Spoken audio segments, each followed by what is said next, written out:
تیسرا مرحلہ ہزارہ ڈویژن، چوتھا مرحلہ یہ جو کل ہوا ہے، اور پانچواں ہوگا اب جو آج 25 جنوری کو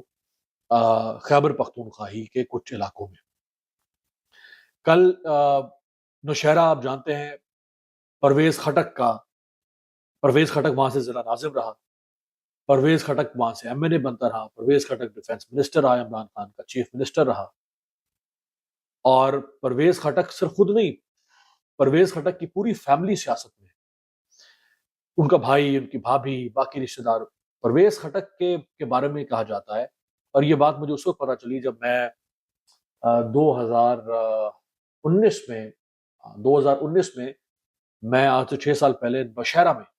اسی شہر میں اپنا ایک ٹی وی پروگرام کرنے گیا، تو وہاں مجھے لوگوں نے کہا کہ جس طرح پنجاب میں شریف خاندان ہے نا،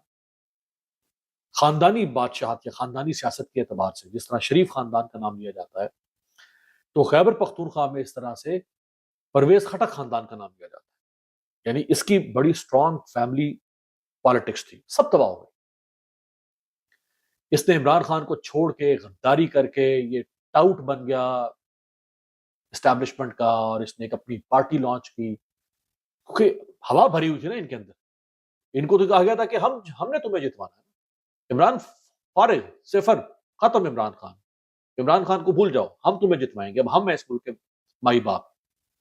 اور وہ ان کو دھکا دے کے، بھائی اتنا تو نہیں نا آپ کر سکتے، اتنا آپ نہیں کر سکتے، ٹھیک ہے کہ آپ کے پاس بڑی طاقت ہے، آپ نتائج مینج کر سکتے ہیں، لیکن اتنی بھی لٹنی بچی ہوئی تھی۔ اور لوگوں نے پرویز خٹک اور اس کی پارٹی کو بالکل، اس نے پتہ نہیں بنائی پی ٹی آئی نظریاتی یا کچھ قسم کی پارٹی بنائی، بالکل فارغ ہو گئی، تباہ ہو گئی، بالکل تباہ، بالکل اس کے ذرات بھی نہیں ملتے، بھی آثار بھی نہیں ملتے کہ وہ ہے کدھر۔ اور پھر مردان اے این پی کا گڑھ سمجھا جاتا رہا ہے۔ امیر حیدر ہوتی صاحب جو کہ چیف منسٹر رہے اے این پی کے، ان کا تعلق بھی اسی علاقے سے، اور مردان میں اے این پی نے بڑا کام بھی کیا ہوا تھا۔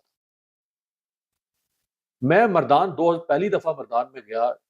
بطور جرنلسٹ بات کر رہا ہوں، یعنی اپنے صحافتی کاموں کے لیے، وہاں کوریج پروگرام